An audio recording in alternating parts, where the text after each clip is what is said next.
معزز سامعین گرامی قدر، رمضان بڑی تیزی سے گزر گیا۔ آج رمضان کا آخری جمعہ ہے۔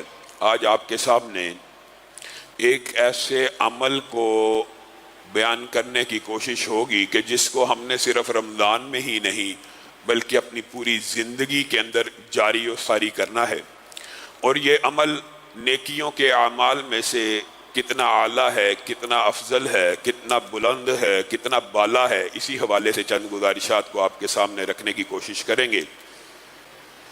آپ پورے قرآن پاک کا ایک اسلوب اٹھائیں۔ آپ کو جب بھی قرآن پاک کے اندر لوگوں کے سوالات ملیں گے تو آپ کو اللہ رب العزت کے جواب دینے کا جو انداز ملے گا، آپ نے ذرا اس کے اوپر غور کرنا ہے۔ یسألونک عن الروح قل الروح من امر ربی، لوگ آپ سے پوچھتے ہیں پیارے حبیب روح کیا ہے، تو جواب دے دیجئے یہ اللہ کا حکم ہے۔ یسألونک عن الاہلہ، چاند کے بارے میں پوچھتے ہیں، قل ہی مواقیت للناس، یہ لوگوں کے لیے اللہ تعالیٰ نے ایک گھڑی بنائی ہے جن سے دنوں کا اور مہینوں کا حساب رکھا جاتا ہے۔ یسألونک عن الانفال، آپ سے لوگ انفال کے بارے میں پوچھتے ہیں، قل الانفال، آپ کہہ دیجئے۔ جب بھی اللہ تعالیٰ قرآن پاک میں بندوں کا سوال اللہ کے متعلق یا اللہ کے علم کے متعلق یا کسی بھی چیز کی بابت ہوتا تو اللہ رب العزت نے کیا اسلوب اختیار کیا؟ قل، آپ کہہ دیجئے، پیارے حبیب آپ کہہ دیجئے۔ یسألونک عن الخمر والمیسر قل فیہما اسم کبیر، آپ سے وہ شراب اور جوے کا پوچھتے، آپ کہہ دیجئے اس میں بہت بڑا گناہ ہے۔ یسألونک عن الشہر الحرام قتال فیہ قل، جہاں پہ بھی یسألونک عن الجبال قل، یسألونک عن الساعۃ ایان مرساہا قل، آپ کہہ دیجئے، آپ بتا دیجئے۔ یہ 10 سے زیادہ آیات اللہ رب العزت نے انسان کے سوالات کے بارے میں قرآن پاک میں نازل کی ہیں، اور ہمیشہ کیا اسلوب اختیار کیا؟ قل، پیارے نبی آپ، قل کے پیچھے جو لفظ محذوف ہوتا ہے وہ کیا ہوتا ہے؟ اے محمد صلی اللہ علیہ وسلم آپ بتا دیجئے، آپ کہہ دیجئے۔ گویا اللہ رب العزت نے رسول اللہ صلی اللہ علیہ وسلم کو درمیان میں ابلاغ کرنے کے لیے ہر آیت میں رکھا، لیکن پورے قرآن پاک میں ذرا غور کرنا آپ نے۔ پورے قرآن پاک میں جب بھی سوال ہوا اللہ نے رسول اللہ کو کہا قل، آپ کہہ دیجئے، آپ کہہ دیجئے۔ ایک جگہ قرآن پاک میں ایک مرتبہ ایسا سوال ہوا، اللہ رب العزت نے اپنے اسلوب کو بدل دیا۔ وَإِذَا سَأَلَكَ عِبَادِي أَنِّي وَإِذَا سَأَلَكَ عِبَادِي أَنِّي، جب میرے بندے میرے بارے میں سوال کریں تو اصولی طور پر پورے قرآن پاک کے اسلوب کے مطابق جواب کیا ہونا چاہیے تھا؟ قل، آپ کہہ دیجئے کہ ایسے ہے، ایسے ہے۔ وَإِذَا سَأَلَكَ عِبَادِي أَنِّي، جب میرے بندے میرے بارے میں سوال کریں تو پھر اے محمد صلی اللہ علیہ وسلم میں درمیان سے آپ کے ابلاغ کو بھی نکالتا ہوں۔ وَإِذَا سَأَلَكَ عِبَادِي أَنِّي فَإِنِّي قَرِيب، تو میں براہ راست اپنے بندوں کو جواب دینا چاہتا ہوں، میں قریب ہوں۔ مولوی کیا کہتا ہے؟ اللہ دور ہے، اور اللہ کیا کہتا ہے؟ میں قریب ہوں۔ مولوی کیا کہتا ہے؟ اللہ دور ہے، اللہ کہتا ہے میں قریب ہوں۔ آپ کہتے ہیں نہیں نہیں، اللہ کو سیڑھی کی، اللہ کو ذریعے کی، اللہ کو واسطے کی، اللہ کو طریقے کی، اللہ کو ایک سلسلے کی، اللہ کو ایک وزیر کی، اللہ کو فلاں چیز کی ضرورت ہے، اللہ بڑا دور ہے۔ مولوی کہے گا اللہ دور ہے، اللہ کہتا ہے میں قریب ہوں۔ مولوی کہتا ہے اللہ دور ہے۔ اللہ کی مان لو یا مولوی کی مان لو، اجیبو دعوت الداعی اذا دعان، اللہ تعالیٰ کس بارے میں قریب ہے؟ اللہ تعالیٰ نے سمجھانے میں کوئی کسر نہیں چھوڑی۔ آپ کی اور میری عقل کے اوپر اگر کوئی پردہ ہو تو ہو۔ اجیبو دعوت الداعی اذا دعان، اسی آیت کا اگلا ٹکڑا ہے، کوئی الگ آیت نہیں ہے۔ وَإِذَا سَأَلَكَ عِبَادِي عَنِّي فَإِنِّي قَرِيبٌ، جب میرے بندے میرے بارے میں سوال کریں تو اے میرے بندوں میں بہت ہی قریب ہوں، اجیب دعوت الداعی اذا دعان، کس بابت میں قریب ہوں؟ جب تم مجھے پکارو گے میں تمہاری ہر پکار کے اوپر لبیک کہنے والا ہوں، میں تمہاری ہر پکار کا جواب دینے والا ہوں۔ پکارے اللہ، اور لبیک کس کو کہنا چاہیے؟ انسان کو۔ یہاں پہ پکارے انسان اور لبیک کون کہہ رہا ہے؟ اللہ۔ ان اللہ یبسط یدہ باللیل اور ان اللہ یبسط یدہ بالنہار۔ حدیثیں موجود ہیں، اللہ تعالیٰ ہر رات کو ہاتھ پھیلاتا ہے۔ ہاتھ کسے پھیلانا چاہیے؟ بندے کو۔ اللہ تعالیٰ ہر صبح کو ہاتھ پھیلاتا ہے۔ پوری کائنات میں ہر جگہ کسی نہ کسی جگہ پہ صبح ہو رہی ہے، کسی نہ کسی جگہ پہ رات ہو رہی ہے۔ گویا 24 گھنٹے اللہ رب العزت عرش کی بلندیوں سے یہ اعلان کر رہا ہے، وَإِذَا سَأَلَكَ عِبَادِي أَنِّي فَإِنِّي قَرِيب۔ اور ایک ایک لمحے میں اللہ رب العزت نے اپنے ہاتھوں کو پھیلایا ہوا جیسے اس کی شان کے لائق ہے۔ اور وہ کیا کہہ رہا ہے کوئی جو مجھ سے مانگے میں اس کو عطا کروں، ہے کوئی جو مغفرت کا طلب کرنے والا میں اس کو معاف کر دوں، ہے کوئی مشکل میں پھنسا ہوا، ہے کوئی مصیبت زدہ؟ امن یجیب المضطر اذا دعاہ ویکشف السوء، کون ہے جو مصیبت زدوں کو مصیبت سے نکالتا ہے، مشکلوں میں شکار لوگوں کو مشکلوں سے نکالتا ہے؟ اس آیت کے آگے ایک ٹکڑا اور ہے، اور اس کے بعد اللہ تعالیٰ چیلنج کر کے کہہ رہا ہے مصیبتوں میں، مشکلوں میں، بیماریوں میں، تکلیفوں میں، ہر چیز میں جب تم مبتلا ہو جاؤ تو تمہیں اِلٰہٌ مع اللہ، اللہ کے علاوہ بھی کوئی ہے اللہ کے علاوہ جو تمہیں ان پریشانیوں مصیبتوں سے نکال دے؟ عربی گرامر جاننے والے اس اسلوب کو سمجھتے ہیں، اِلٰہٌ مع اللہ۔ اس کے اندر اللہ تعالیٰ خود جواب بھی دے رہے ہیں، اِلٰہٌ مع اللہ، گویا اللہ کے علاوہ کوئی ہے ہی نہیں جو تمہاری مشکلات کو، مصیبتوں کو رفع کرے۔ آپ کو کسی نے مغالطہ ڈالا کہ حجر، شجر، قبر، مزار، درگاہ، پتھر، دروازے، درخت، مقدس مختلف جگہیں ہیں جہاں سے دعائیں سنی جاتی ہیں۔ اور میرے بھائیوں، وہ کون سی ایسی چیز ہے جو تمہیں وہاں سے ملتی ہے اور جو اللہ نہیں دے سکتا؟ تم اولادیں مانگنے در در کی ٹھوکریں کھانے جاتے ہو، تم اولادوں کے لیے، فلاں کام کے لیے، اور کہتے ہیں اولیاء اللہ ہیں، نیک لوگ ہیں، انہی سے مانگ لیا جائے، پیروں فقیروں سے مانگ لیا جائے، درگاہوں سے مانگ لیا جائے۔ پھر کہتے ہو ہم ان سے نہیں مانگتے اللہ سے ہیں، مانگتے ان سے براہ راست ہو۔ اور نبی کو بھی، پیغمبر کو بھی اگر اولاد کی حاجت ہوئی تو اس نے کس سے مانگی ہے؟ اللہ سے۔ زکریا کا واقعہ نبیوں کی دعاؤں کا باب، قرآن پاک بھرا ہوا انبیاء کی دعاؤں سے۔ سب نے کس کو پکارا ہے؟ رب کو۔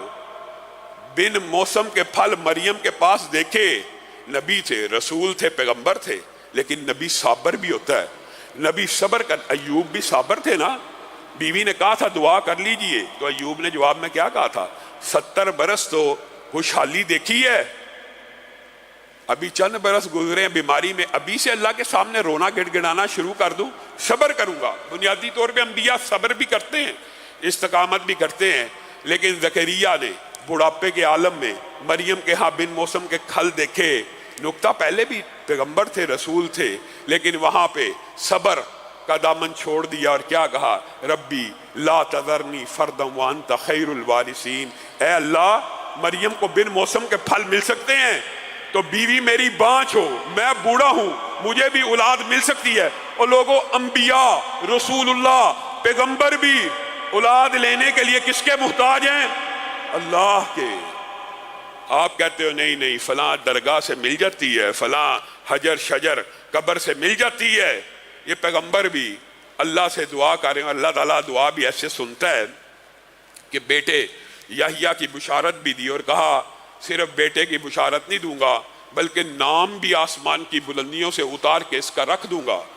میرے بھائیوں، آپ کو آج یہ مغالطہ دور کرنے کی ضرورت ہے ہمیشہ کے لیے اپنی پوری زندگی کے اندر۔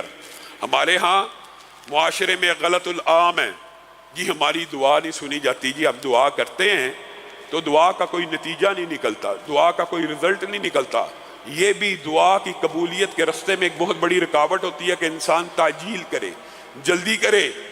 اور اگر ہمیں حدیث کا مفہوم سمجھ آ جائے، اگر ہمارے دل میں رسول اللہ صلی اللہ علیہ وسلم کی بات اتر جائے، تو ہم کبھی بھی اپنی زبان سے یہ جملہ ادا نہ کریں، اور یہ جملہ آپ نے ارادہ کرنا ہے، آج کے بعد زبان سے ادا نہیں کرنا۔ کس وجہ سے؟ رسول اللہ صلی اللہ علیہ وسلم کی حدیث کی وجہ سے۔ رسول اللہ صلی اللہ علیہ وسلم نے فرمایا، اور یہ آپ کا اور میرا ہمیشہ کے لیے عقیدہ بن جانا چاہیے، رمضان ہو غیر رمضان ہو، رسول اللہ صلی اللہ علیہ وسلم نے فرمایا ایک بندہ جب بھی اپنے ہاتھوں کو اٹھاتا ہے، میرے بھائیوں ہاتھوں کو بندہ اٹھاتا ہے، رسول اللہ صلی اللہ علیہ وسلم نے کہا کس ہستی کے سامنے اٹھا رہا ہے؟ اللہ مالک الملک کے سامنے، جو کون ہے؟ سخی ہے، جواد ہے، کریم ہے، عطا کرنے والا ہے۔ جب بندہ ہاتھوں کو اٹھا دیتا ہے تو اس کے رب کو یہ ہاتھ خالی لٹاتے ہوئے حیا آتی ہے۔ آپ کو کس نے کہہ دیا کہ یہ ہاتھ خالی لوٹتے ہیں؟ ہاں، اللہ رب العزت ان ہاتھوں کو خالی نہیں لٹاتے، ان کو بندہ آدم کے، بندہ مومن کے، بندہ فاسق و فاجر و گناہگار کے اٹھے ہوئے ہاتھوں کی حیا آتی ہے۔ لیکن رسول اللہ صلی اللہ علیہ وسلم نے اس حیا کی ڈیفینیشن بھی دوسری حدیث میں بیان کر دی ہے۔ اگر ہم احادیث ایک دوسرے سے ملاتے چلے جائیں، یہ سارے جو بند باب ہیں یہ کھلتے چلے جائیں گے۔ رسول اللہ صلی اللہ علیہ وسلم نے یہ کہا کہ بنیادی طور کے اوپر ہر دعا اللہ رب العزت قبول فرماتے ہیں، لیکن اس کی قبولیت کے 3 طریقے ہوتے ہیں اور 3 نتیجے ہوتے ہیں، اور بندہ مومن یہ سمجھتا ہے، ایک ہی نتیجہ اس کو معلوم ہوتا ہے، اور وہ یہ سمجھتا ہے یہ نتیجہ سب سے بہتر ہے، اور اللہ کے ہاں وہ نتیجہ سب سے کم تر ہوتا ہے۔ یہ بات اگر آپ کو سمجھ آ جائے تو اللہ کے فضل و کرم سے آپ میں سے کوئی شخص بھی دعا کو نہ چھوڑے۔ افضل العبادت یا دعا افضل ترین عبادت ہے، افضل ترین عبادت ہے۔ دعا کو لوگ عبادت ہی نہیں سمجھتے۔ اللہ کے رسول کہہ رہے ہیں کہ افضل ترین عبادت ہے، بلکہ اگلی حدیث میں کیا؟ الدعاء هو العبادہ، دعا ہی عبادت ہے۔ افضل ترین عبادت بھی دعا ہے اور دعا ہی عبادت ہے۔ اس کا کیا مطلب ہے؟ اس کا مطلب یہ ہے کہ آپ نماز پڑھتے ہیں، اس میں کیا پڑھتے ہیں؟ دعا پڑھتے ہیں۔ پوری نماز ہی دعا کا نام ہے۔ روزہ، اس کے اندر بھی افطار و سحر میں کیا کیا جاتا ہے؟ دعا کی جاتی ہے۔ حج عمرے میں دعا کی جاتی ہے۔ ذکر اذکار بھی دعا ہی کا نام ہے۔ قرآن پاک کی تلاوت، مناجات، سماجات، ساری کی ساری یہ اللہ رب العزت کی بارگاہ میں التجائیں اور فریادیں اور دعائیں ہی ہیں۔ تو افضل ترین عبادت بھی دعا ہے اور دعا ہی عبادت ہے۔ لوگ کہتے ہیں یہی عبادت نہیں جی، یہ پکارنا کون سی عبادت ہے؟ یہ عبادت کی بڑی اہم قسم ہے جو غیر اللہ کے ساتھ نہیں کی جا سکتی۔ اس کو بھی کس کے ساتھ خالص کرنا ہے؟ اللہ کے ساتھ۔ آئیے اس حدیث کی طرف۔ دعا کا پہلا نتیجہ رسول اللہ صلی اللہ علیہ وسلم نے جو بیان فرمایا، جو ہم نے سمجھا، اس کو عام فہم آپ کو سمجھانے کے لیے مفہوماً آپ کے سامنے رکھتا ہوں۔ ایک بندہ ہاتھ کو اٹھاتا ہے، ایک بندہ ہاتھ کو اٹھاتا ہے اور اللہ سے کہتا ہے اللہ مجھے 10 لاکھ عنایت کر دے۔ اللہ رب العزت اسے 10 لاکھ عنایت کر دیتے۔ 1 لاکھ مانگا، مل گیا۔ 10,000، 1 لاکھ، 20 لاکھ، جو اس کی طلب تھی اس دن کی یا جو اس کی حاجت تھی اس مہینے کی، اس نے ہاتھوں کو اٹھایا، اللہ عید آنے والی ہے، مجھے اتنے پیسے عنایت کر دے۔ اس نے 10 لاکھ مانگا، 10 لاکھ مل گیا۔ بندہ مومن، بندہ گناہگار، بندہ فاسق و فاجر یہ سمجھتا ہے کہ اللہ رب العزت نے میری بڑی تکریم کی ہے اور میری دعا کو قبول کر لیا، اور بندوں کے لیے دعا کی قبولیت کا صرف ایک یہی نتیجہ ہے، اور وہ یہی سمجھتے ہیں کہ اگر نتیجہ دعا کا یہ نکلے گا تو ہی میری دعا قبول ہوتی ہے۔ رسول اللہ، یہ بات بڑی اہم ہے سمجھنے کی، رسول اللہ صلی اللہ علیہ وسلم نے فرمایا یہ دعا کا پہلا نتیجہ ہے جو بندوں کے لیے سب سے افضل ہے اور اللہ کے ہاں سب سے کمتر ہے۔ سبحان اللہ، اس بات کا کیا مطلب ہے؟ آپ نے لاکھ مانگا لاکھ مل گیا، گاڑی مانگی گاڑی مل گئی، بنگلہ مانگا بنگلہ مل گیا، بچے مانگے بچے مل گئے۔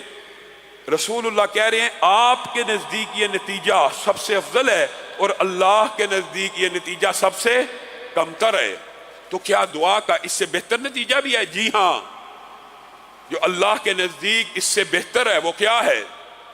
آپ نے اللہ سے 10 لاکھ مانگا تھا، اللہ نے 10 لاکھ تو عنایت نہ کیا، 15 لاکھ تو عنایت نہ کیا، گاڑی تو عنایت نہ کی، جو چیز آپ مانگ رہے ہیں وہ تو نہ ملی، لیکن یوم کتابت تقدیر کے اندر یہ لکھا تھا یہ شخص فلاں دن کو، جمعے کے دن کو اتنے بج کے اتنے منٹ پہ روڈ پہ جا رہا ہوگا، معاذ اللہ، اللہ تعالی ہم سب کو محفوظ فرمائے، اس کا ایکسیڈنٹ ہوگا، آنکھ چلی جائے گی، یا اس کا ایکسیڈنٹ ہوگا بازو چلی جائے گی، یا اس کا ایکسیڈنٹ ہوگا ٹانگ کٹ جائے گی۔ وہ دن آیا، فرشتے جو ان ڈیوٹیوں کے اوپر مقرر ہیں ان ڈیوٹیوں کو نبھاتے ہوئے اس دن اس کی آنکھ کو لینے کے لیے آگے، بازو کو لینے کے لیے آگے، قدم کو لینے کے لیے آگے۔ جب لینے کے لیے آئے تو اللہ رب العزت نے ان کو کہا رک جاؤ، اس بندے نے فلاں وقت میں میرے سے 10 لاکھ روپیہ مانگا تھا، مفہوماً رکھ رہا ہوں، گاڑی مانگی تھی، بگلا مانگا تھا، میں نے اس کی وہ دعا کا وہ نتیجہ تو نہ دیا جو وہ چاہتا تھا، لیکن تقدیر کے اندر جو مصیبت جو آزمائش اس کے مقدر میں لکھی ہوئی تھی میں نے اس کو مٹا دیا، اس کو اس کی آنکھ واپس لٹا دی، اس کو اس کا بازو واپس لٹا دیا، اس کو اس کا قدم واپس لٹا دیا۔ اب مجھے بتائیے ایمانداری سے، آنکھ اچھی ہے کہ 5 لاکھ اچھا ہے؟ بازو اچھا ہے کہ 10 لاکھ اچھا ہے؟ ٹانگ اچھی ہے، گردے اچھے ہیں، دل دماغ اچھا ہے کہ دنیا کی نعمتیں اچھی ہیں؟ یہ اگر محفوظ ہیں، موجود ہیں، انسان دعا کرتا ہے اللہ یہ دے دے یہ دے دے، وہ دعائیں سنی نہیں جاتی، بندہ کہتا ہے میری دعا سنی نہیں جا رہی، اس کو کیا پتا اس کے مقدر میں کتنی ہی تکلیفیں، آزمائشیں، مصیبتیں تھی، بیوی کی طرف سے، بچوں کی طرف سے، بہن بھائیوں کی طرف سے، ماں باپ کی طرف سے، کاروباری دوستوں کی طرف سے، احباب کی طرف سے، معاشرے میں چلتے پھرتے یہ دعائیں تیری حفاظت کر رہی ہیں ان مشکلات سے۔ ان الدعاء ينفع مما نزل ومما لم ينزل، دعا ان مصیبتوں سے بھی انسان کو بچاتی ہے جو نازل نہیں ہوئی، مراد یہ ہے جو نازل نہیں ہوئی ان مصیبتوں سے بھی بچاتی ہے جو نازل نہیں ہوئی۔ کیوں؟ لا يرد القضاء الا الدعاء، قضاء و قدر قلم جن کو لکھ کے خشک ہو جائے ان کو کوئی چیز نہیں مٹا سکتی سوائے بندہ مومن کی دعا۔ دعا اس چیز کو بھی روک دیتی ہے جو ابھی نازل نہ ہوئی ہو، اور دعا اس چیز کو بھی مٹا دیتی ہے جو نازل ہو چکی ہو، جس مصیبت میں، جس پریشانی میں، جس مشکل میں آپ شکار ہو جاتے ہیں۔ اور پھر یہ دعا کا دوسرا نتیجہ ہے، اور یہ نتیجہ پہلے سے بہتر ہے، لیکن اللہ کے ہاں سب سے بہتر نہیں ہے، اور بندے کے ہاں ہو سکتا کچھ بہتر ہو۔ اور حدیث کے جو الفاظ ہیں، آخری نتیجہ جو بندوں کو ادراک اور شعور ہی نہیں ہے، اور حقیقت میں وہی نتیجہ بندوں کے کام آنے والا ہے اور اللہ کے نزدیک بھی بہت بلند ہے اور بزرگ و برتر ہے، وہ نتیجہ کیا ہے؟ آپ نے 10 لاکھ مانگا، 10 لاکھ بھی نہ ملا، کوئی مصیبت جو تقدیر میں لکھی ہوئی تھی وہ بھی اس دعا سے نہ ٹلی، مصیبت بھی آ گئی۔ پھر کل ایک ایسا دن آنے والا ہے یوم یفر المرء من اخیہ و امہ و ابیہ، بندہ اپنے ماں باپ سے بھاگ رہا ہوگا۔ ایک تو آپ نے علماء اور واعظین سے یہ سنا ہے کہ ہر بندے کو نفسا نفسی کا عالم ہوگا، ہر بندہ کیا چاہے گا؟ میں بچ جاؤں، پوری زمین بھی مجھے صدقہ کرنی پڑے، میں صدقہ دے کے میں بچ جاؤں۔ رسول پیغمبر لوگوں کو کہیں گے دور ہو جاؤ، ہمیں اپنے رب سے کلام کرتے ہوئے حیا آ رہی ہے۔ ایک آپ نے یہ مفہوم سنا ہوا ہے، یہ مشہور مفہوم ہے۔ دوسرا جو مفہوم ہے یوم یفر المرء من اخیہ و امہ و ابیہ، وہ کیا ہے؟ بھائی بھائی سے آنکھیں چرا رہا ہوگا، بیٹا باپ سے، باپ بیٹا، بہن بھائی ایک دوسرے سے آنکھیں کیوں چرا رہے ہوں گے؟ ہاں، ایک تفسیر یہ بھی ہے اس دن جب ہر بندے کو ایک ایک نیکی کی ضرورت ہوگی، ہر بندہ قیامت کے دن تلاش کر رہا ہوگا کس بندے نے میرا حق کھایا تھا، کس بندے نے مجھے گالی دی تھی، کس بندے نے مجھے لعن طعن کیا تھا، کس بندے نے میرے ساتھ دنیا میں ظلم کیا تھا، ایک ایک نیکی کے پیچھے بھاگ رہا ہوگا تو باپ بیٹا بھی ایک دوسرے سے نظریں چرا رہے ہوں گے، کہیں بیٹا اپنا کوئی حق نہ مانگ لے، اور باپ نظریں چرا رہا ہے، بیٹا نظریں چرا رہا ہے، بیٹا باپ سے بھاگ رہا ہوگا کہ باپ مجھ سے کوئی حق نہ مانگ لے۔ ایک ایک نیکی کی جس دن تلاش ہوگی، کچھ لوگوں کی نیکیاں آ رہی ہیں پہاڑ جتنی بڑی، پہاڑ جتنی بڑی، پہاڑ جتنی بڑی، بندے کہیں گے اللہ نیکیاں تو کی تھی لیکن یہ نیکی یاد نہیں ہے، نیکیاں تو کی تھی یہ بھی نہیں یاد، یہ بھی نہیں یاد، یہ بھی نہیں یاد، یہ بھی نہیں یاد، اللہ یہ اتنی بڑی نیکیاں کون سی ہیں؟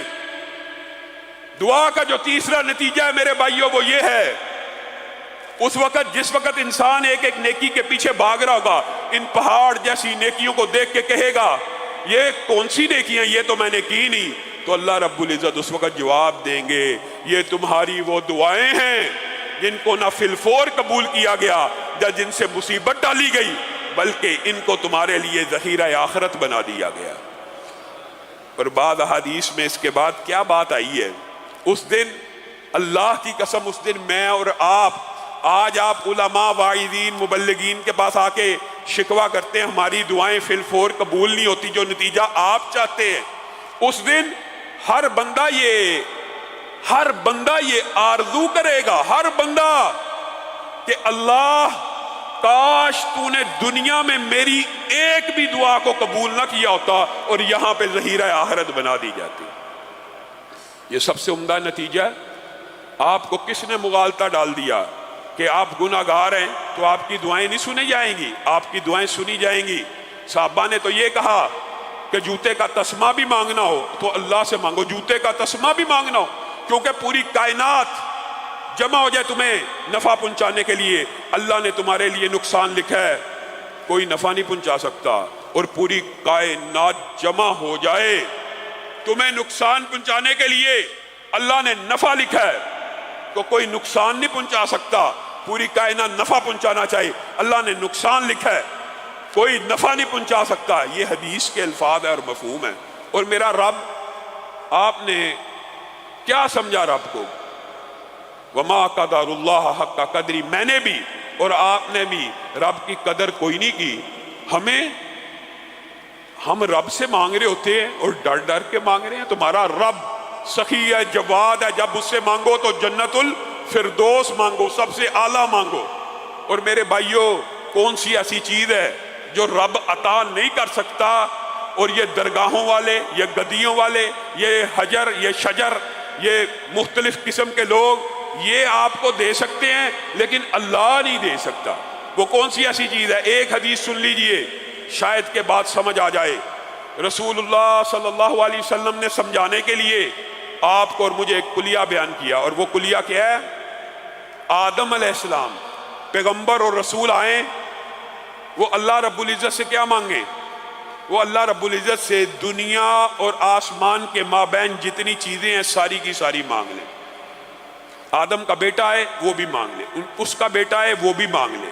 مفہوم حدیث یہ ہے، آدم سے لے کے قیامت تک 1 کھرب 10 کھرب 20 کھرب جتنے بھی انسان آنے ہیں وہ لائن بنا کے، قطار بنا کے اللہ رب العزت سے مانگیں، اور مانگے بھی کیا؟ زمین و آسمان میں جتنی نعمتیں ساری مانگ لیں، اور اللہ تعالیٰ زمین و آسمان کی ساری نعمتیں ایک اکیلے آدم کو نہیں، یہ 10 20 30 کھرب انسانوں کو عطا کر دے۔ تو اللہ کے خزانوں میں میرے بھائیوں، اس حدیث کو سننے کے بعد بھی اگر ہم رب سے مایوس ہو جائیں، امن یجیب المضطر اذا دعا، کون ہے جو مشکلوں کو دور کرنے والا، مصیبتوں اور پریشانیوں کو دور کرنے والا، حاجت مندوں کی حاجت روائی کرنے والا، گنج بخش، داتا، دینے والا کون ہے؟ کہا یہ ساروں کو دینے کے بعد بھی اللہ کے خزانے میں اتنی کمی واقع نہیں ہوتی جتنی تم سمندر میں ایک سوئی ڈالو۔ کوئی بندہ جب سمندر میں سوئی ڈالے، اس کو نکالے تو اس سوئی کے اوپر ایک قطرہ لگا ہوتا ہے، اس قطرے سے سمندر میں کچھ نہ کچھ جو کمی واقع ہوتی ہے، اور کتنی کو ہوتی ہے؟ جتنی کمی اس قطرے کو نکالنے سے سمندر میں واقع ہوتی ہے، اللہ کے خزانوں میں اتنی بھی کمی واقع نہیں ہوتی۔ سارے انسانوں کو زمین و آسمان کے مابین جتنی بھی نعمتیں دیتا چلا جائے پھر بھی خزانے ختم نہیں ہونے والے۔ اور میرے بھائیو یہ باب دعا کا اتنا طویل ہے اور اس کے اندر واقعات انبیاء کے، صلحاء کے، شہداء کے، اولیاء کے متعدد ہیں، بے شمار ہیں، کثرت سے موجود ہیں، لیکن میں چاہتا ہوں میں آپ کے سامنے چند گناہ گاروں کے، عام لوگوں کے واقعات دعا کی قبولیت کے رکھوں۔ اولیاء اللہ کے تو آپ نے واقعات سنے ہوئے ہیں، اور میرے بھائیو بات آئی ہے ضمنی طور پہ تو اللہ کی قسم اپنی حاجات کو ایک اللہ کے ساتھ باندھ لینا ہے، اور میرے بھائیو یہ باب عقیدہ مضبوط کر لینا یہ بھی بہت بڑی سعادت کی بات ہے۔ بات آئی ہے ضمنی طور پہ تو یہ بات بھی کہہ دینا چاہتا ہوں، حضرت ابراہیم کو جب آگ میں دھکا دے دیا جانے لگا، جبریل پریشان تھے۔ یہاں سے اندازہ ہوا کہ جبریل کو بھی غیب کا علم نہیں تھا، اس آگ نے ابراہیم پہ ٹھنڈا ہونا ہے نہیں ہونا یہ جبریل کو بھی علم نہیں تھا۔ بار بار ابراہیم کے پاس آ رہے ہیں اور آ کے کہہ رہے ہیں آپ کی اللہ سے کوئی حاجت تو نہیں ہے، اللہ کے سامنے کوئی عرض تو نہیں کرنی، اللہ کے سامنے کوئی بات تو نہیں کرنی، کر سکتے تھے نا، جائز ہے نا، یہ جبریل کو کہہ دیتے اللہ کو یہ پیغام دے دے۔ بار بار جبریل آ رہے ہیں کہ آگ کا الاؤ جل گیا، آگ تپ گئی۔ اب ابراہیم بڑے انبیاء کو شہید ہوتے دیکھا، کیا ابراہیم بھی شہید ہو جائیں گے؟ بار بار آ رہے ہیں، اللہ سے کچھ کہنا تو نہیں، اللہ سے کچھ کہنا تو نہیں۔ آگ میں دھکا دیا جانے لگا ہے، جبریل پھر پاس کھڑے ہیں، ابراہیم کوئی اللہ سے حاجت ہے، کوئی بات ہے، کوئی بات مجھے بتلا دیجئے، میں آپ سے کوئی حاجت نہیں ہے۔ ابراہیم نے اس وقت کیا کہا؟ اے جبریل آپ خاموش ہو جائیے، مجھے آپ سے کوئی حاجت نہیں ہے، حسبی اللہ، میرے لیے میرا رب کافی ہے۔ جبریل کو کہنا گناہ تھا؟ جبریل کو پیغام دینا گناہ تھا؟ حسبی اللہ، میرے لیے میرا رب کافی ہے۔ تو پھر وہ آگ بھی ٹھنڈی ہو گئی۔ اور قربان جائیں یہ صرف ابراہیم پر ٹھنڈی نہیں ہوئی، آج بھی یہ واقعات حدیث کی کتابوں میں بھی موجود ہیں۔ ابو مسلم خولانی اسود انسی نے جب نبوت کا دعویٰ کیا تھا یمن میں، اس کے سامنے پیش ہوئے، اس سے مناظرہ مجادلہ کیا، اس نے کہا آگ جلاؤ، اس کو آگ لگا دو، آگ لگائی گئی۔ ابو مسلم خولانی کے اوپر آگ نے اثر نہ کیا۔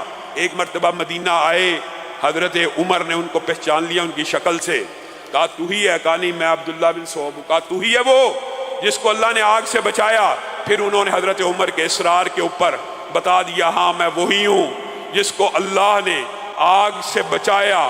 پکڑ کے حضرت ابو بکر کے پاس لے گئے اور کہنے لگے اللہ تیرا شکر ہے تو نے مجھے اس وقت تک موت نہیں دی جب تک میں نے امت محمدیہ میں اس شخص کا دیدار نہیں کر لیا جس کے لیے آگ کو ایسے ٹھنڈا کیا گیا جیسے ابراہیم کے لیے کیا گیا۔ اور ابو مسلم خولانی نے آگ میں جانے سے پہلے یہی الفاظ کہے تھے، اللہ جس طرح ابراہیم کو آگ سے بچایا تھا آج مجھے بھی آگ سے بچا دے۔ اور اسود انسی نے کہا تھا اس کو جلا وطن کر دو، نہیں تو سارے کے سارے جو چند لوگ تم پہ ایمان لائے ہیں ان کا ایمان بھی پھر جائے گا۔ اور میرے بھائیو حضرت ابو بکر نے بھی بعض صحابہ سے رسول اللہ نے کچھ عہد لیے تھے، حضرت ابو بکر نے بھی یہ عہد رسول اللہ کا توڑنا تو نہیں تھا لیکن جب ضرورت پیش آئی تو افشا کر دیا۔ ایک مرتبہ ٹھوکر لگی، گر گئے، ملازم نے ہاتھ کو آگے بڑھایا تھا، اللہ کو تم نے کیا سمجھا ہے؟ صحابہ کا ایمان کیسا ہے؟ انبیاء رسول اللہ کا ایمان کیسا ہے؟ جبریل کو کہہ رہے ہیں میرے لیے اللہ کافی ہے، یہاں پہ خادم نے ہاتھ بڑھایا ہے، ابو بکر نے کہا اپنے ہاتھ کو پیچھے کر لے۔ کہا کیوں؟ آپ کو اٹھانے کے لیے جائز تھا کہ نہیں تھا؟ جائز تھا۔ کہا پیچھے کر لے، میں نے محمد صلی اللہ علیہ وسلم سے بیعت کی ہے اس بات کے اوپر کہ یہ ہاتھ اللہ کے علاوہ کسی کے سامنے نہیں اٹھیں گے۔ میرے بھائیو آج ہم در در کی ٹھوکریں کھانے والے، در در کی ٹھوکریں کھانے والے، ہر گلی پہ ہر محلے کی نکر کے اوپر ایک جعلی عامل، کاہن، بے ایمان، ایمان کا سوداگر ولی اللہ بن کے بیٹھا ہوا ہے، جو ہے جادوگر ہے، جو ہے کاہن ہے، جو ہے نجومی ہے، جس کے پاس جانے سے 40 دن کی پلنٹی ہے کہ نمازیں قبول نہیں ہوتی۔ آپ اپنی دعاؤں کو، اپنی مشکلات کو، اپنی مصیبتوں کو ان لوگوں کے سامنے رکھتے ہیں جو خود آپ کے پیسوں اور ٹکوں کے محتاج ہیں اپنے کلینک اور اپنا دھندا چلانے کے لیے، آپ کی عقل کے اوپر کون سے پردے ڈال گئے؟ اور میرے بھائیوں، اللہ کی قسم، اپنے بھائیوں کے لیے بھی دعا کیا کرو، اپنے غیر حاضر بھائیوں کے لیے دعا کیا کرو۔ یہ بھی حدیث صحیح ہے، یہ بھی حدیث صحیح ہے کہ جب کوئی بندہ اپنے بھائی کے لیے، غیر حاضر کے لیے دعا کرتا ہے یا اپنے علاوہ کسی کا نام لے کے دعا کرتا ہے، آسمان سے اللہ تعالیٰ نے فرشتوں کی ڈیوٹی لگائی ہے، بعض فرشتوں کی، کہ جب بھی زمین کے اوپر کوئی بندہ کسی کے لیے دعا کے لیے ہاتھ اٹھا دے، اس کے پیچھے جا کے کھڑے ہو جانا ہے، اور کیا کہنا ہے؟ اور تو نے یہ کہنا ہے وہ جو دعا کر رہا ہو، اللہ کا حکم ہے، اللہ کے حکم سے آیا، اللہ کے کہنے پہ دعا کر رہا ہے کہ جو وہ اپنے بھائی کے لیے مانگتا جائے، تو نے پیچھے کھڑے ہو کے کہنا ہے اللہ تیرے حق میں بھی ویسا قبول کرے، اللہ تیرے حق میں بھی ویسا قبول کرے۔ آپ بھی کچھ اپنے بھائیوں کے لیے، دل کو بھی بڑا کرنے والی بات ہے، حضرت ابو درداء اپنے 360 دوستوں کا نام لے کے دعا کیا کرتے تھے اور کہا کرتے تھے مجھے جب بھی کسی چیز کی ضرورت پڑتی ہے میں ہاتھوں کو اٹھاتا ہوں اور اپنے 360 دوستوں کے لیے دعا کرتا ہوں، اللہ اسے یہ چیز دے دے، اسے یہ چیز دے دے۔ ایک دن نہیں گزرتا وہ چیز میرے گھر میں آ جاتی ہے۔ آپ اور میں کچھ لوگوں کے لیے دعا کریں اور کچھ لوگوں سے دعا کروائیں بھی، یہ بھی صحیح بات، صحیح حدیث میں ثابت ہے، کسی سے دعا کروانا اور کسی کے لیے دعا کرنا۔ عبداللہ ابن مبارک کا اچانک واقعہ دماغ میں آ گیا، کتنے بڑے محدث تھے۔ میں اور آپ، کیا ہمارا یہ مزاج ہے ہمیں کوئی خلاف شریعت بندہ یا اپنے دین سے دور بندہ نظر آ جائے فٹ اس کے لیے بد دعائیں شروع کر دیتے ہیں؟ عبداللہ ابن مبارک نے حسن بن عیسیٰ نامی نوجوان کو دیکھا، انتہائی خوبرو، انتہائی خوبصورت، سرخ و سفید چہرہ ہے۔ عبداللہ بن مبارک کے دل کو اس کے حسن نے متاثر کیا۔ پوچھنے لگے یہ کون ہے؟ کہا یہ حسن بن عیسیٰ ہے۔ اچھا وہی جو مشہور عیسائی لڑکا ہے؟ ہاں وہی۔ عبداللہ بن مبارک سجدے میں گر گئے اور اللہ کو کہنے لگے اللہ یہ خوبصورت چہرہ کیا جہنم میں جلے گا؟ اللہ یہ خوبصورت چہرہ جہنم میں جلے گا؟ اللہ یہ خوبصورت چہرہ جہنم میں جلے گا؟ اللہ اس کو ہدایت دے دے۔ 3 دن نہیں گزرے، حسن بن عیسیٰ نے عبداللہ بن مبارک کے ہاتھوں پہ اسلام کو قبول کر لیا۔ میں اور آپ کیا ہیں؟ ہمیں کوئی بندہ خلاف شریعت نظر آ جائے، اس کی برائیاں شروع، اس کے خلاف بددعائیں شروع، اور یہاں پہ اولیاء اللہ کی اور بات آئی ہے تو یہ واقعہ بھی دماغ میں آ گیا، اور یہ واقعہ صحیح ہے۔ بغداد کے اندر 40 علماء حدیث کا سبق پڑھنے کے لیے گئے تھے اور محدثین نے بڑی بڑی قربانیاں دی ہیں۔ یہ جو احادیث آج ہم تک صحیح پہنچی ہوئی، آپ کیا سمجھتے ہیں یہ بغیر محنتوں کے ہیں؟ یہ بڑی بڑی محدثین کی قربانیاں، 40 محدث یعنی 40 حدیث کے طالب علم بغداد میں موجود ہیں، اور بھوک اور فاقہ ہے۔ 3 دن گزر گئے ہیں، ان کے استاد نے اپنے ایک طالب علم کو کہہ دیا کہ اب تو مانگنے کی بھی اجازت ہے شریعت میں بھی، لیکن حدیث کا جو طالب علم ہوتا ہے وہ حیادار ہوتا ہے۔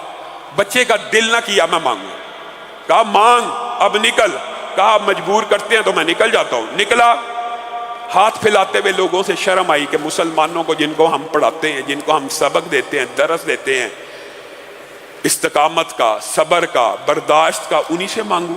شرم آگی، پھر نہ مانگ سکا۔ دیکھتے دیکھتے چلتے چلتے ایک حکیم کا کلینک نظر آیا، اس میں داخل ہو گیا۔ وہاں پہ حکیم اور طبیب جو بیٹھا تھا وہ عیسائی تھا۔ اب پورے مسلمانوں سے تو نہ مانگ سکا اور اس سے بھی نہ مانگ سکا، اس کو کہا بیمار ہوں، بتائیے اس کا کیا علاج ہے؟ حکیم نے نبض دیکھی اور کہنے لگا مجھے تیری بیماری سمجھ آ گئی ہے۔ اندر سے کھانا لایا اور کہا اس کو کھا، اچھے طریقے سے کھا۔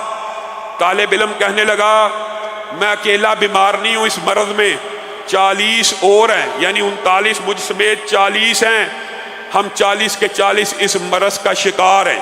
عیسائی طبیب کو کہ دل کو چوٹ پہ لگی، اس نے کہا یار یہ تو صرف بھوک کی وجہ سے مر رہے ہیں۔ 40 بندوں کا کھانا ارینج کیا، لیکن دماغ میں ایک بات آئی کہ یہ جو طالب علم آیا ہے کیا یہ سچ بول رہا ہے کہ جھوٹ بول رہا ہے؟ میں اس کے تعاقب میں جاؤں گا۔ وہ طالب علم اب 40 بندوں کا کھانا لے کے ایک عیسائی حکیم سے، ایک عیسائی طبیب سے لے کے اپنے استاد کے پاس داخل ہوا، اس کو سارا ماجرا سنایا۔ کہ استاد محترم بار لوگوں سے مسلمانوں سے بھی مانگتے ہوئے حیا آ گئی. ایک حکیم کو اپنی بیماری دکھائی, اس نے آپ سب کے لیے 40 بندوں کے لیے کھانے کا انتظام کر دیا. استاد جو بچے بھوکے ہیں کھانے کی طرف لپکنے لگے, استاد نے کہا رکو, کیا ہم ایک عیسائی کا کھانا بغیر معاوضے کے کھائیں گے؟ بھوک کی شدت ہے, کھانا سامنے پڑا ہے, بتائیے افطاری کے اندر 2 منٹ 3 منٹ ایک دن کا کچھ حصہ بھوک کے بعد انسان بیٹھا ہوتا ہے, کیا کیفیت ہوتی ہے؟ 1 منٹ بھی لیٹ نہ ہو, 1 سیکنڈ بھی لیٹ نہ ہو. یہ 3 4 دن کے فاقوں کے ساتھ ہے, کھانا سامنے آ گیا ہے. استاد کہہ رہا ہے کیا بغیر معاوضے کے ہم اس کا کھانا کھائیں گے؟ ایسا نہیں ہو سکتا, ایسا نہیں ہو سکتا. میرے ذہن میں ایک ترتیب آئی ہے, جس عیسائی نے یہ کھانا ہمیں بھیجا ہے, ہم 40 حدیث کے طالب علم ہیں, اپنے ہاتھوں کو اٹھاؤ, ذرا اپنے ہاتھوں کو اٹھاؤ. اللہ سے دعا کرنا شروع کر دی, اللہ اس عیسائی کو معاف کر دے, اللہ اس عیسائی کو جہنم سے بچا, اللہ اس عیسائی کو اسلام قبول کرنے کی توفیق دے. یہ دعائیں کر رہے ہیں, وہ عیسائی طبیب باہر کھڑا ہے, دیکھ رہے ہیں. یہ حدیث کے طالب علم کھانا کھانے کی بجائے میرے حق میں دعائیں کرنا شروع ہو گئے. جس وقت روٹی سامنے موجود ہے نوالے نہیں اٹھائے, میرے لیے دعائیں کر رہے. یہ کون سا مذہب ہے؟ داخل ہوا, کہا اشہد ان لا الہ الا اللہ واشہد ان محمدا عبدہ ورسولہ. لوگوں کے لیے بھی دعا کیا کرو, لوگوں کے لیے بھی دعا کیا کرو, اور لوگوں سے دعا لیا بھی کرو, لوگوں سے دعا لیا بھی کرو. ایک بندے کو عرب میں میرے پاس اولیاء اللہ کے بلا مبالغہ 10 واقعات, انبیاء کے 10 واقعات, لیکن میں آپ کو عام لوگوں کے واقعات بتانا چاہتا ہوں, تاکہ آپ کو جو دور حاضر کے ہیں, پرانے سینکڑوں سال پرانے نہیں ہیں, ہر روز ہر بندے کے گھر میں یہ واقعہ رونما ہوتا ہے کہ کسی نہ کسی کی دعا محیر العقول انداز میں قبول کی جاتی ہے. ایک بندہ, حالیہ دور کی بات ہے, عرب کے اندر, سعودی عرب کے اندر, اس بندے کو خواب آیا کہ اس نمبر پہ ٹیلی فون کر. اس نے اگنور کیا. پھر خواب آیا اس نمبر پہ ٹیلی فون کر. پھر خواب آیا معبر کے پاس چلا گیا, عالم دین کے پاس, کہ ہر روز خواب آتا ہے اور خواب یہ آتی ہے اس نمبر پہ ٹیلی فون کر, اور جو بندہ فون اٹھائے اسے اللہ کے لیے عمرہ کروا. معبر نے کہا بنیادی طور پہ اگر تجھے نمبر یاد ہے تو یہ خواب روحانی ہے. جو تعبیر کا علم جانتے ہیں ان کو خواب سے اندازہ ہو جاتا ہے سن کے کہ یہ روحانی خواب ہے یا فضول خواب ہے یا شیطانی خواب ہے. اس نے کہا اگر تو تجھے نمبر یاد ہے اور تیرے دماغ اور یادداشت میں محفوظ ہے تو پھر یہ روحانی خواب ہے, اور اگر تو اس بندے کو عمرہ کروا بھی دے گا تیرے لیے ثواب ہے. اس میں کوئی بھی ایسی بات نظر نہیں آ رہی کہ بغیر وجہ کا یہ شیطانی خواب ہو. کہا نمبر تو مجھے پہلے دن سے یاد ہو گیا, اور میں سویا ہوا ہوتا ہوں, اور مجھے جب نمبر بتایا جاتا اٹھتا ہوں وہ نمبر بالکل صاف. کہا پھر فون کر, پھر اس بندے کو عمرہ کرا دے. معبر نے یہ تعبیر بیان کی. اس نے اس بندے کو پکڑا, فون کیا, لمبا چوڑا واقعہ ہے. اس بندے کو فون کیا, میں تجھے عمرہ کروانا چاہتا ہوں. اس بندے نے کہا کون بول رہا ہے؟ کہا یہ بول رہا ہوں. مجھے عمرہ کرانا چاہتا ہے؟ میں تو نمازیں بھی ٹائم پہ نہیں پڑھتا, میں تو کبھی پڑھ لیتا ہوں کبھی نہیں پڑھتا, میں تو روزے بھی کبھی رکھتا ہوں کبھی نہیں رکھتا. مجھے عمرہ کرانا چاہتا ہے؟ 50-60 برس گزر گئے ہیں, میں نے آج تک خانہ کعبہ کو نہیں دیکھا سعودی عرب میں رہتے ہوئے. مجھے عمرہ کرانا؟ ہاں تجھے کرانا چاہتا ہوں. اچھا پھر میری کچھ شرائط ہیں, میں 5 سٹار ہوٹل میں رہوں گا, مجھے یہ لگژریز چاہیے, پھر میں آؤں گا. وہ اس وقت بھی دنیا کی باتیں کر رہا ہے. کہ جو تیری شرط ہے مجھے قبول ہے, میں نے تجھے عمرہ کرانا ہے. جو شرط طے ہو گئی اس کو عمرہ کروایا. وہ بندہ جب عمرہ کر کے واپس جانے لگا تو اس بندے نے اپنے اس میزبان کو کہا یار 50-60 برس سعودی عرب میں رہا, کبھی آج تک اللہ کا گھر نہیں دیکھا, آج عمرہ کی ہے, دل کی کیفیات بدل گئی ہیں, مجھے 2 سجدے کرنے دے. وہ بندہ کہتا اس بندے نے سجدہ کیا, لمبا ہوا لمبا ہوا لمبا ہوا. کہا میں نے اس کے پاس جا کے دیکھا, اس کو اٹھانے کی کوشش کی, سجدے کی حالت میں اللہ رب العزت کی بارگاہ میں پہنچ چکا ہے. کہا مجھے سمجھ نہ آئی. اس کے بیوی بچوں کو بلایا, سارے معاملات کیے. میرے بھائیوں, یہ وہ جو کبھی نماز بھی سستی کر لیا کرتا تھا, روزوں میں سستی کر لیا کرتا تھا, خانہ کعبہ کے اندر حالت سجدے میں فوت ہوا. جنازہ کہاں ہوا؟ خانہ کعبہ کے اندر. کفن بھی خانہ کعبہ کے اندر, نہلایا بھی زمزم سے گیا. اس بندے نے کہا یہ ضرور کوئی نہ کوئی اس کی کوئی نہ کوئی ایسی نیکی ہے جس کی وجہ سے اللہ تعالیٰ نے اس کا خاتمہ بالخیر کیا. ایک عام بندے کا، ایک گناہ گار بندے کا، ایک نارمل بندے کا، یہ کیا وجہ ہے؟ بیوہ کے پیچھے پڑ گیا. کہا مجھے بتا اس کے اندر کون سی ایسی نیکی ہے. بیوہ بھی کہنے لگی کہ مجھے اس کی کوئی نیکی یاد تو نہیں آتی، یہ تو باجماعت نماز بھی نہیں تھا پڑھا کرتا، کئی دن پڑھ لیا کرتا تھا اور کئی دن پوری چھوڑ دیا کرتا تھا، کبھی روزے رکھ لیتا تھا اور کبھی نہیں تھا رکھتا، لیکن تو بار بار مجھ سے پوچھتا تو مجھے اس کی ایک بہت چھوٹی سی نیکی یاد ہے. وہ نیکی یہ ہے کہ جب بھی اپنے بچوں کے لیے کھانا لاتا تھا، ہمارے ہمسائے میں ایک بیوہ رہتی تھی، اس کے گھر کے سامنے بھی وہی سامان رکھ دیا کرتا تھا اور کہا کرتا تھا یہ سامان اٹھا لو. وہ بیوہ ہر روز جب کھانا اپنے گھر کے سامنے پاتی تھی تو دروازہ کھول کے ایک دعا دیا کرتی تھی، اللہ اس بندے کا خاتمہ بالخیر فرما، اللہ اس بندے کا خاتمہ بالخیر فرما. تو میں یہ سمجھتی ہوں کہ اس بیوہ کی دعا کی وجہ سے یہ سجدے میں فوت ہو گیا. لوگوں کچھ ایسے دوست بناؤ جو تمہارے لیے دعائیں کریں اور جن کے لیے تم دعائیں کرو. اللہ کی قسم بندہ مومن کی دعا رائے گا نہیں جاتی. مجھے بتائیے یہ جو محدثین ہیں جن کی دعاؤں سے عیسائی مسلمان ہو رہے، وہ جو بیوہ ہے جس کی وجہ سے ایک گناہ گار بندہ حسن خاتمہ کا شکار ہوا، کیا وہ خود جہنم میں چلے جائیں گے؟ کیا جن کی دعاؤں سے لوگ جنت میں داخل ہو رہے ہوں گے وہ خود؟ اور میرے بھائیو اللہ کی قسم یہ بھی ڈرنے کا باب ہے، یہ بھی ڈرنے کا باب ہے. کہنے والا سب سے زیادہ اس ڈر کا مستحق ہے. میرے بھائیو آپ سب بھی جنت میں چلے گئے، اللہ آپ سب کو جنت میں داخل فرمائے، لیکن اگر میں جنت میں نہ گیا میں ناکام ہو گیا. اگر آپ کے سارے گھر والے رشتہ دار جنت میں چلے جائیں آپ جہنم میں چلے گئے، آپ ناکام ہو گئے. آئیے آپ اور میں اپنے آپ کو، اپنے دوستوں کو، اپنے بیوی بچوں کو، اپنے خاندان کو خود سمیت جنت میں داخل کرائیں، اور اس کے لیے اللہ کے سامنے گڑ گڑانا پڑے گا، اس کے لیے اللہ کے سامنے ہاتھوں کو پھیلانا پڑے گا. اللہ رب العزت جو کہا گیا، جو سنا گیا، اس کو قبول فرمائے اور اس کے اوپر عمل پیرا ہونے کی توفیق عنایت فرمائے.